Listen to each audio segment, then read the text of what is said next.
Steve Ray Hayward, we meet again. Master Paul Gallagher. How wonderful. Another day here at the abode of the Monkey King. Yes.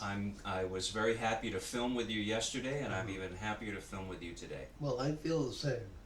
And I just found out, for our members, our listeners, you've been practicing Tai Chi for 55 years. Yes. Started in 1967. 5 decades. Yeah. So when you look back at all that time, learning, practicing, teaching, researching, reading, what are some of the benefits? What are some things you could share with people? Old timers as well as new people who are getting onto the Tai Chi path. Like, what are the benefits? What awaits them? What's some of the mysteries and magic you would like to share with us? Well, it was quite a bit of mystery and magic. I think I could talk a little about what Tai Chi has meant in my life, what it has created for me, so to speak. And I think the number one thing would be kind of a fortitude of spirit. Fortitude of spirit. Yes, because at least when I started, there were very, very few teachers. I literally had to go from Boston to New York to even find a teacher.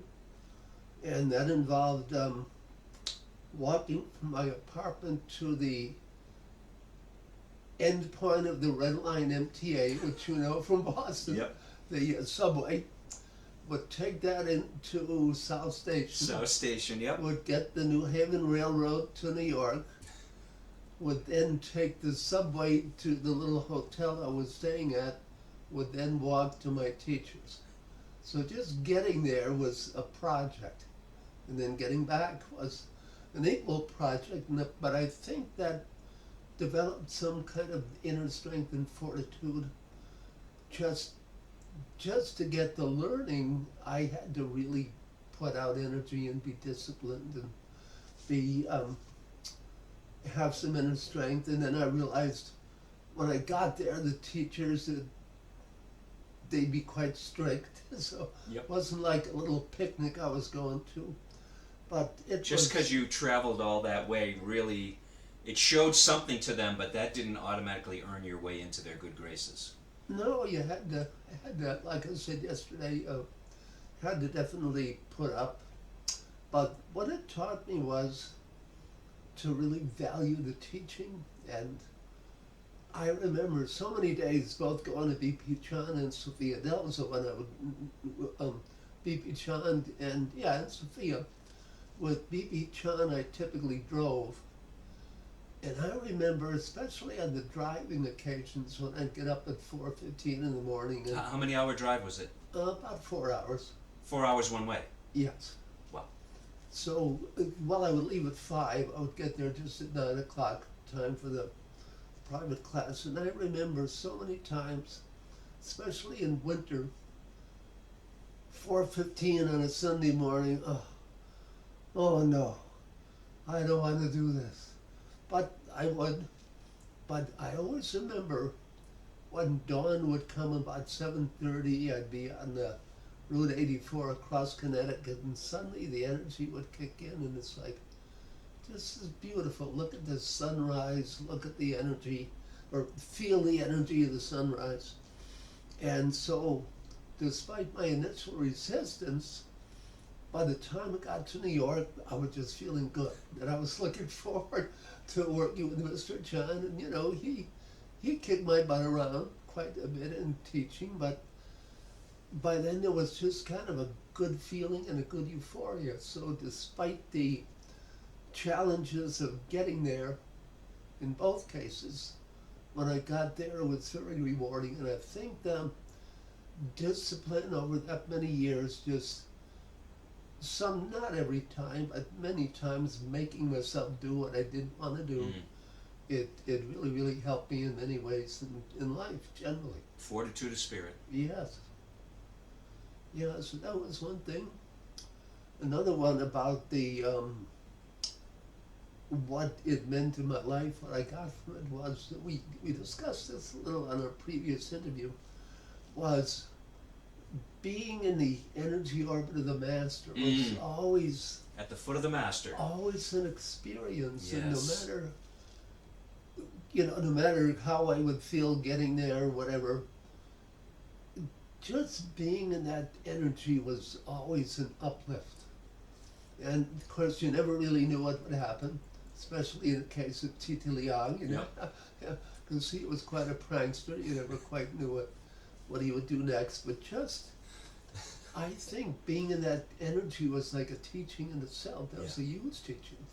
And we talked a little about that in terms of learning via electronic media versus personal learning. So in my case, I had no choice. It all had to be in-person learning. And just the effort and discipline to get there, and then the reward of hanging out in the master's energy was really a terrific thing. And the main teachers, I've had several of them, including you, sir. But I am your student. no, hardly. I am your student. Yeah, it was just, it lifted my spirit. It kind of showed me there was another way to live.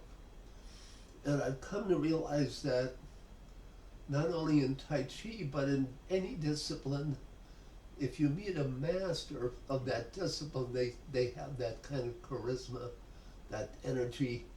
Like you were talking about Jay Abraham being a master of his craft. Absolutely, he was. And so that really kind of struck me. What is that energy of mastery? I remember a famous story told about Vladimir Horowitz, legendary pianist back in the 50s and 60s. And he had given a concert at Carnegie Hall, it got huge standing ovations. I mean, he was the master of masters in those days. So after the concert, a wealthy woman who had been a patron of Carnegie Hall, so she was allowed to go backstage, and she was gushing, oh, Mr. Horowitz, oh, your playing was so divine, oh, I loved your playing. And then she said, Mr. Horowitz, I would give my life to be able to play like that. And he just looked at her and he said, Madam, I did. Wow. Wow. But that's kind of a mess. Wow. Yeah. Now remember one other thing, if you don't mind my giving a few anecdotes. I don't think we mind, do we? Hopefully you don't mind. But when I was in my mid-teens, I had started to read about Zen masters and yogis and the people from the Far East, masters of ability. And at the time, my father was involved with a Catholic charitable foundation, so we would have priests come visit occasionally from around the world. But I always felt some regret because please understand, you know me well enough that I'm not trying to insult anybody or put anybody down or anything like that. But most of the clergy people I saw from any denomination, and they were pretty much all men at that time, none of them seemed to really have the chi and that vibrancy. They seemed to just kind of go along and do what they were doing. So one night, these two priests came to my house, and they were monks, Camaldolese monks from Italy, which is a very, very strict sect of the Trappists. So it's like the Trappists 2 or 3 layers more strict. And so these two priests come in, and one of them, as soon as he walked in the door, I felt something in my gut and my heart. It's like, this guy's got the energy. And then the other guy was okay too. He was a Camaldolese monk. So after the small talk, my father asked, what kind of contribution would you need for your monastery, and so on and so on. And he asked the older guy, because he was clearly the superior. And the older guy said, oh, no, you must ask the worldly priest. He pointed to the junior guy. He takes care of that. I don't deal with that. Ask the junior. So my father and the junior sat down at the dining room table, and that left me with this other guy. And that had to be 60 years ago, so I forget what the conversation, but just the energy in his eyes were like eagle eyes. They were bright eyes, and he just had the energy, and I thought, wow, it's not only yogis and Zen masters can have this energy, he really had it. Wow. And that was sort of my first ever understanding of an energy, I keep calling it energy orbit, but Right. energy field around somebody who was highly cultivated. Because up till then, I had not met any masters who were highly cultivated.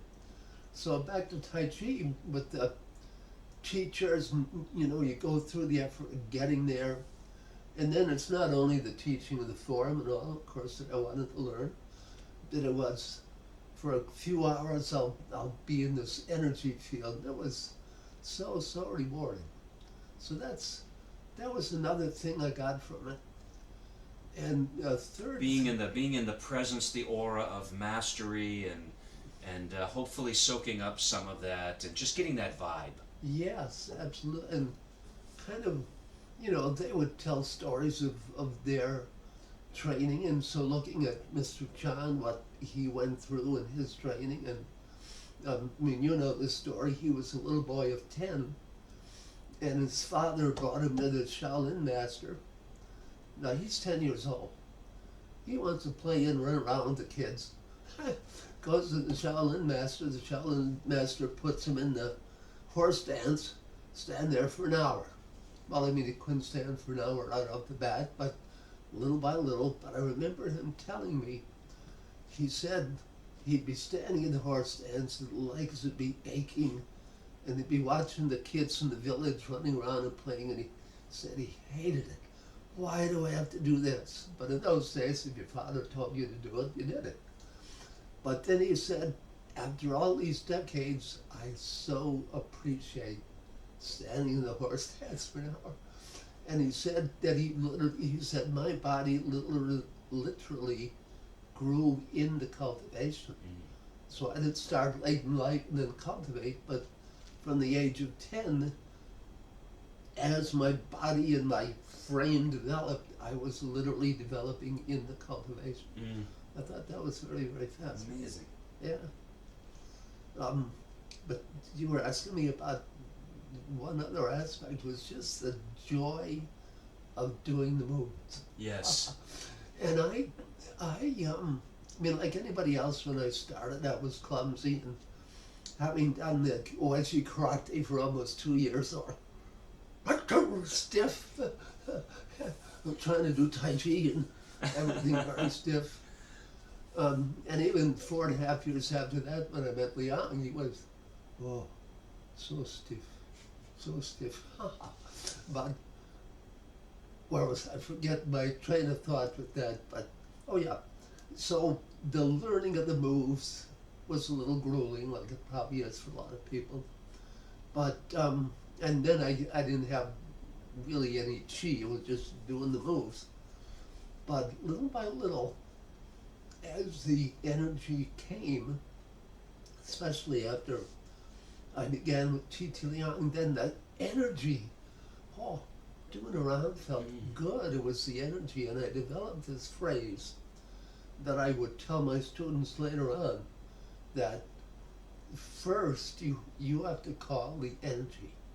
Takes you a long time, learn the sequence, get relaxed, get smooth with it. Could take a couple of years. So at first you need to put that energy in, put that effort in to call the energy. But at some point the energy calls you. So Beautiful. yeah, so one day I used to wake up, and I was very disciplined. But there were days I'd wake up, Tai Chi, or Xingyi, or have to do this, but I would always do it. But then there came a time when, I'm going to feel so good. I'm going to do this, and I'm going to feel so good. So that was the reward. And a little story about that was when I had been with Leon for a few years. I was still a young guy, and I read all the stories and myths of the old masters, and I was still thinking about, those guys who would give you light touch and send you flying, and I'd be asking myself, I train every day, how come I can't do that? And then when I would push hands with Master Leon, and he bounced me around like a small baby. Just, I, anything I did, and I was never that good at push hands, but whatever I did, he'd just neutralize it without even least effort, and I'd try to push him, nothing could affect him, and he'd just move a little bit, and I'd bounce off the wall, the mattress. And so at one point, after a total time of study of about, I would say, 7 or 8 years, I just got fed up with the whole thing. I said, I've had enough of this. Done it for 8 years, still can't push anybody, bounce him on a wall, or try to push with Leon, and he just plays with me.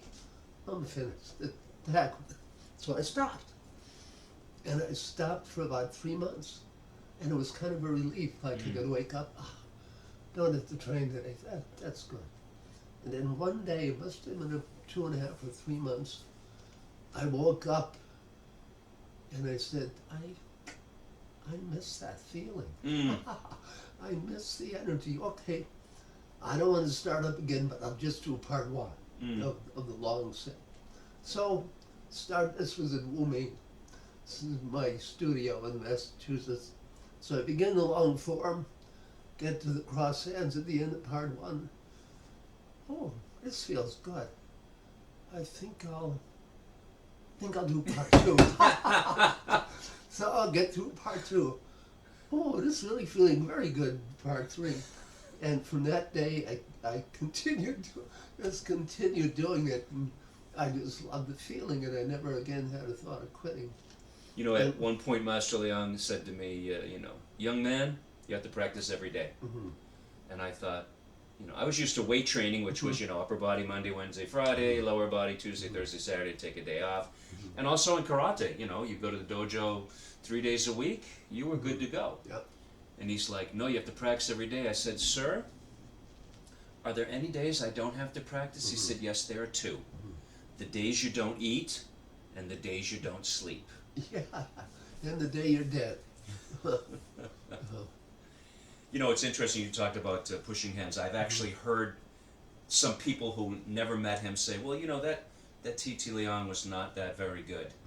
I just know I've pushed hands with a lot of people, and it's not idol worship. He was an excellent technician. He had really good feeling. He really knew what he was doing, and he knew how to teach. And I really cherish the time that I got to have I used to call them love pats from the master. Yeah, kaboom. Yep. So there's something else that you told me one time, and I've shared this with many people, and I give you the credit, is you said one of the benefits of Tai Chi is Tai Chi friends. Yes. Would you speak about that a little bit? Yes, well, the Tai Chi friend, I think T.T. Leon said Tai Chi friends are best friends. And that came, and you know this as well as anybody, but when before T.T. Leon began Tai Chi, he was hanging out with drug lords and gangsters and cultivated the 5 vices, which I won't say, but you can imagine. And so that was his group of friends. And he told me that in the wee hours, 2 or 3 a.m., the gangsters would bang on his door and say, we need another part for Mahjong. Come on out, we'll do Mahjong. So he would go to Mahjong, drink, play Mahjong, maybe smoke a little opium. And so then when he became really sick, he decided he had to stop all that. And so he began his Tai Chi regimen. The gangsters would still come to his door, but he refused, and no, I'm not going with you. And little by little, as he trained, he met Tai Chi players. And then he said, Tai Chi friends, best friends. He said it would encourage you to train and get better and healthier. And I definitely found that to be the case. And I mean, look at you, you're a Tai Chi friend from 45 years ago. And you introduced me to many amazing Tai Chi friends, John Myerson, Ken Cohen, Richard Roy, so many, Rob, and so many. Yeah, in the Joey, I can't forget Joey. Oh, Joey from Jersey. Christine. Yeah. Molly. Yes. Mark, Yeah, Laird, Annie. Annie. Oh, you yeah. have you have so many amazing students that I consider my friends now, and Yes. it's been wonderful. Well, they And, all revere you greatly. well, I revere them. But the one of the wonderful things about Taiji friends, if you meet some that are, I mean, all Taiji friends are very wonderful, but if some are like really into the art, like Ken Cohen, he was a Taiji friend, but he was always learning more, always going into more depth of his learning, new forms. So when I meet him, he would always uplift me, like he learned new things. Another young man who's nearby, he would be the same. He would have learned new things. We'd shared. It was a wonderful thing. So the friends are just like a group of friends in class. That energy alone is very rewarding. But out of those friends, some of them are strong cultivators. Yes. And so they motivate you to learn more, to probe more deeply, to develop your own art. So, Well, you've heard that you are the sum of the 5 people that you spend the most time with. yes. And for me, and for you, many decades, those 5 people were all Taiji players or martial arts people or meditators. And, you have the habits of your friends. And if Yes. your friends are cultivating and having good habits, and it's easy to train. Very easy to train. Yes, that's so true. Compared with if your friends are gamblers and drinkers. And, Yep. yeah, that's very true. And also just the energy. I remember when I would have my so-called old-timers class in Vermont Saturday morning. So they were all people who had trained for a number of years. And we would do a round, and I mentioned to you one other time, doing a round with maybe 10 or 12 my old-timers, that was like me doing 10 rounds. Because that combined energy multiplied.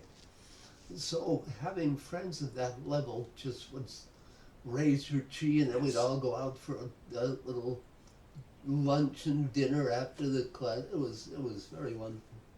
So I would highly recommend for any players to get a good group of Taiji friends, because they're like gold. They're very, very precious. Yep. That's why I like to use the word for pushing hands partner. I don't like to say Yes. opponent. Yes. I like to say partner. We're working with each other. If you want to compete, you can have an opponent. Go right ahead. Mm-hmm. But as far as like people working and helping each other, and um, a good partner, somebody that you can train with, and it doesn't. Master Liang said, it doesn't matter who goes up to the next level, because if I get up to the next level, I'll pull you up, Yes. or you'll push me up, or whatever. We're gonna train and improve, and and it's like we're jack of the same trade. We understand the vernacular. I mean, Yes. it's pretty incredible. And I have plenty of other friends not in the Taiji world. I love you guys all too. But the Taiji people, that's it's more than what I do. It's who I am. And Yeah. when I'm with Taiji people, there's just a certain vibe, and meeting new Taiji people and everybody. But as Master Liang would say, new friends are silver, but old friends are gold. And you are gold, my friend. Yes, indeed. The gold is to the gold. But so there See, are I all can't these- drink because he didn't drink. That just if you want to know some Right. manners, say, We have to allow the. now I'll drink. That's some good tea. But there's some very good. So those are a lot of the side effects of Taiji practice when you get the good group of friends. Like when I started, I never really thought about Taiji friends. It was just me. I was learning as bunch of moves.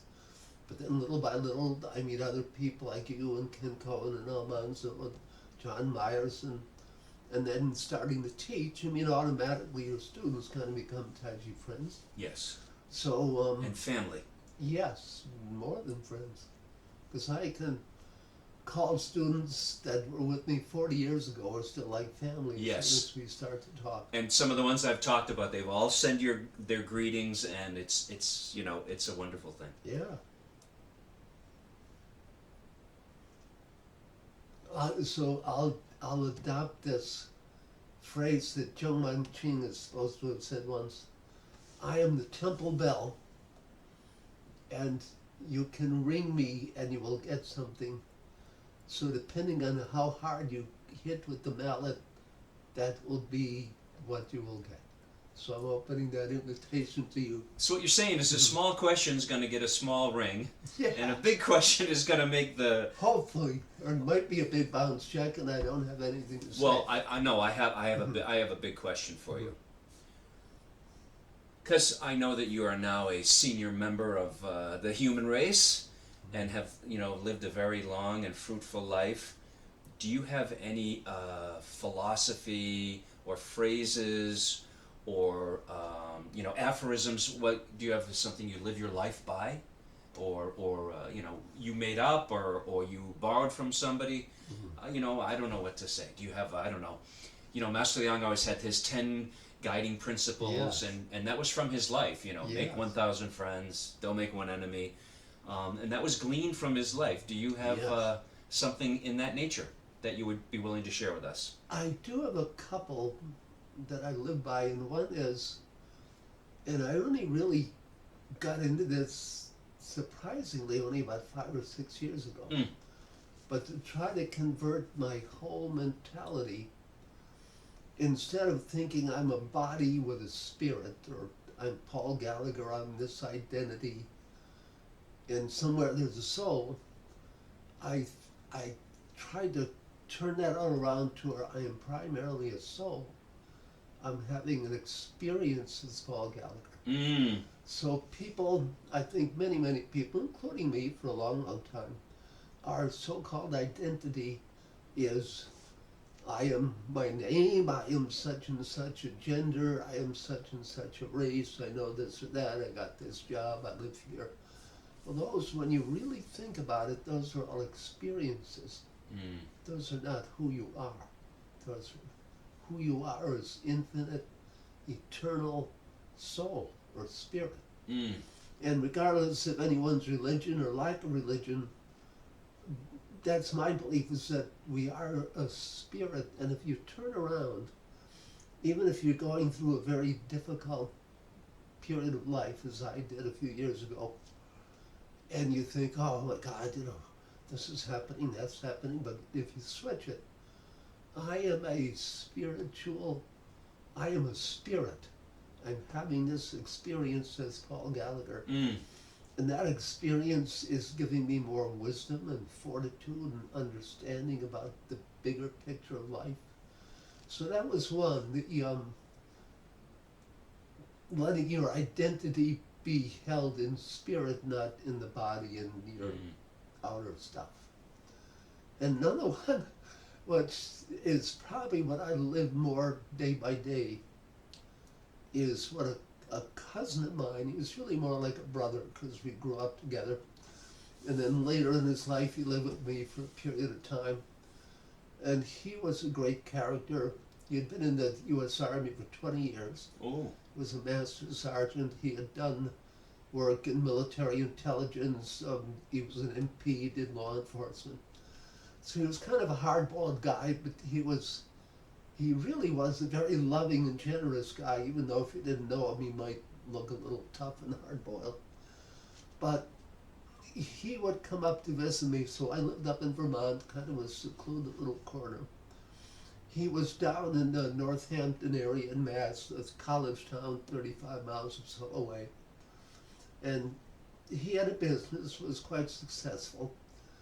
And every now and then I'd be up in my little studio and office in Vermont, and he'd drive up in his beautiful cream-colored Coupe de Ville Cadillac. And he'd knock on the door, and I'd open, he'd say, "Gallagher, let's grab chow." So we would go down to Northampton, and he knew, now Northampton, as you know, there are several very prestigious colleges in the area. So although it's a small town, they had very good restaurants, good cafes, and he seemed to know the managers or owners of all these places. Wow. So we would go down after the lunch break. We'd sit at the bar with the owner and manager. We would usually have a lunch of every appetizer on the menu. And typically the manager would comp us and just say, "It's free, I just like you guys." Wow. So one day we had had such a lunch, it was a wonderful time, and as we were driving back to my home, I said to John, how do you do this? I mean, you know all the managers, they all love you, they give you free food. And he said, Gallagher, I have one secret. I make them feel like $1,000,000. And I never forgot that, and I kind of knew immediately what he meant. And I thought, wouldn't it be wonderful to make them feel like $1,000,000, people Yes. who come to you. And a lot of times it's not that hard. People might already be in good humor and be friendly and so on and so forth. But it's challenging and very heartwarming for when you help someone who's really down. Yeah. So I remember at one point I was in rehab after I couldn't use my arm for a while. And so half of this facility was nursing home, half was rehab. So those people weren't debilitated, they just had certain physical limitations they had to overcome. And as you probably know, in those places, there's no privacy, and at night they can open your door, come in anytime. Mhm. That's for a good reason, so they can check on you. And I'm a very light sleeper, so when I would sleep, if someone would open the door to the hall with the bright lights, I would wake up immediately. And there was this one lady, Annie, black lady, maybe early 60s, and she was a terror. She was something. So she would open the door with a bang, like open the door, bang, the lights, I'd wake up. She'd come in close to my bed, Mr. Gallagher, are you doing all right? Oh, yes, I'm doing okay. And then she'd go back, slam the door, and then I'd be awake for an hour trying. And I used to hate it. And then she'd come in like every 2 hours, bang, Mr. Gallagher. Oh, it was. I very much disliked it, let me put it that way. And she was very abrasive. If I needed help to move around in the bed, she'd kind of grab me in. And so one day, though, it hit me. Let me think about Annie for a minute. Here she's this somewhat older woman working the night shift in a nursing home, checking to see if old people are still breathing. That's got to be tough. That's a tough And job. Probably not making hardly any money. Yeah, just they don't pay. They're not barely enough to get by. No. And I thought, I can't be feeling angry at her or bad to her. She's having a Doing her job. hard life. So Yep. the next time she comes in, a few days later, she'd bang, Mr. Gallagher. And I'd say, Annie, I'm doing fine. Thank you so much for coming in and helping me. Kind of looks at me a little strange, goes out, slams the door. And what I learned is it's got to really come from your heart. So it can't just be words, thanks, Annie, you're great. No, Can't fake you it. got to feel it. Yeah. And I did. I had changed my whole feeling about it. And so from then on, as she would come in, I'd say, Annie, I really appreciate that you're helping me so much. Thank you very much. And little by little, she kind of mellowed out.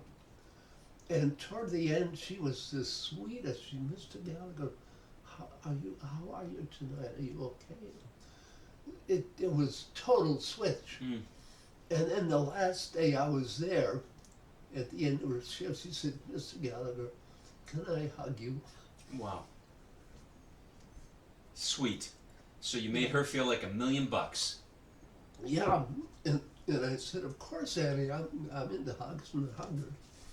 And then I had mentioned that to some other staff member who, when I got there, had warned me about it. Yeah. And he said, you know, and most of the staff was great, he said, but, and this was a guy, he was well-meaning, he was just saying, you know, when Annie comes in, she's really a tough case, so she is prickly. And so I was just chatting with him, and it just kind of came out. I said, well, Annie gave me a huge hug this morning. And he said, Annie hugged you? What? What? Yeah. And I realized at whatever level I had made her somehow feel good, but it was from the heart. Yes. And so I really try to do that in any case as much as I can with people. Try to make somebody feel like $1,000,000. And it's very simple. Yeah, I mean, it's not any complicated metaphysical something make them feel like $1,000,000. I have one more story in that context, which makes me a little sad to tell it, but when my mother was in a nursing home at age 87, there was a guy, when I would get out of the elevator on her floor, there was a guy who would sit on a bench right near the elevator. And he was terribly contorted. He had had some disease which makes you totally contorted. And he would basically just kind of moan and talk gibberish, and just kind of gibberish and moaning. And it sort of shocked me because it got out of the elevator. There's this guy. Because it's just sort of a visceral feeling that it shocks you. And I visited my mother, and then I came back, and there he was again. And I just looked at him, and I said, I hope you have a nice evening, and I left. Next day I came, and I just said, good morning, I hope everything's okay with you, and I meant it again.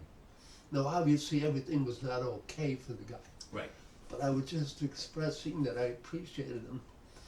And I asked the nurse at the desk, I said, what's the name? She said, John. So then every time I'd come in, I'd greet him, and when I left, I'd say, John, I hope it's going to be a good evening for you. And just sort of relate to him for a little bit to try to, and again, it had to come from a real place. Right. So I had been there 4 or 5 or maybe a week. It was close to a week visiting my mother every day. And the last day I was there, the nurse, before I left, she said, since you've been coming, John just sits there all day waiting for you to come. And he's just Wow. waiting for you to come. Wow. So I felt very good, but also I felt sad. Yeah. Because I thought, what about tomorrow? What about Exactly coming? when you He's leave. going to feel very sad. But anyway, it still told me about that power of giving out that feeling to people. Yep. So that's kind of one of my prime things that I try to do today. Make somebody feel like $1,000,000. Yes. Do Yeah. you feel like $1,000,000? Every time. Okay. When I'm here, I feel like a little spoiled brat. I was just kidding you. The prince. Mhm. Yes. You've spoiled me for however many decades we've known each other. You've done nothing but spoil me. So, any others? Any other philosophies or anything you'd like to share with our listeners?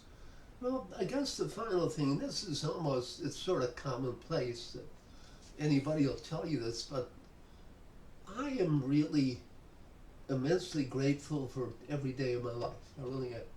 I mean, I've been close to death 3 or 4 times, and that helps because it makes you grateful, but I can wake up, I look at the trees, I mean, I live in a gorgeous place, so, and I'm aware that billions of people don't do that, but don't have a gorgeous place to live in. But I just feel happy and grateful every day. And one thing my father did, and he had a great many challenges late in his life, but he always kept his good humor. So no matter how many, things happened to him physically, I never saw him complain or lose good humor. He always had a smile on his face. He was always in good humor. So I try to keep that feeling as a tribute to my father. That's amazing. Yeah. I think you're doing it because you have never been a complainer, and we have had some great laughs this trip. And, Yes, we have indeed. We've been in great humor. Well, Paul, this has been amazing. The podcast is going to be. I'm going to put this in a few different parts because there's just so many wonderful pieces and give people a chance to digest. But before we sign off, if there's anything you'd like to say to to the listeners here?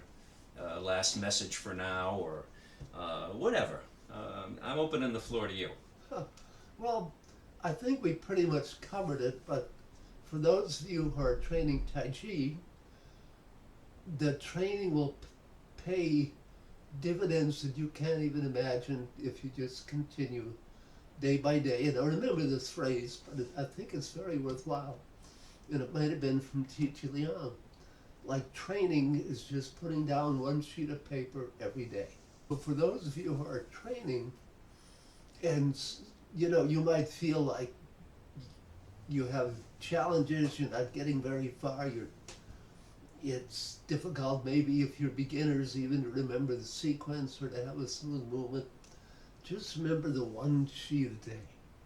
So if you put one sheet a day, you have 10 sheets, you can rip them up. 20, 25, if you're strong enough, you can still rip them up. But when you have 500 sheets, you can't rip them up. If you have 2,000 sheets, no way in the world you can. So every day, it's not you're not going to try to put down 500 or 1,000 sheets in a day. But if you do one sheet a day, every day accumulates again, and then one day you're amazed, like, wow, how did this happen? And you have that internal capacity that you might never thought you'd have. So that's just a final little encouragement. Never forget one sheet a day.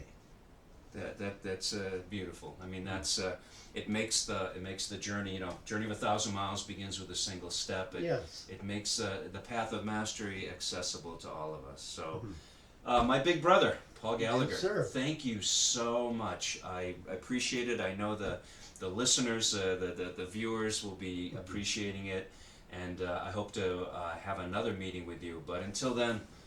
We have had a good time right Absolutely. here. Wonderful time. Thank you so much. Thank you. I'll leave a link in the description for Paul's book. And again, if you want to get in touch with him, I know a guy, and if you contact me, I'll get you in touch with him. Until then, practice. Thank you all. I appreciate your watching, and enjoy and make everybody feel like $1 million. One sheet of paper a day. Thank you.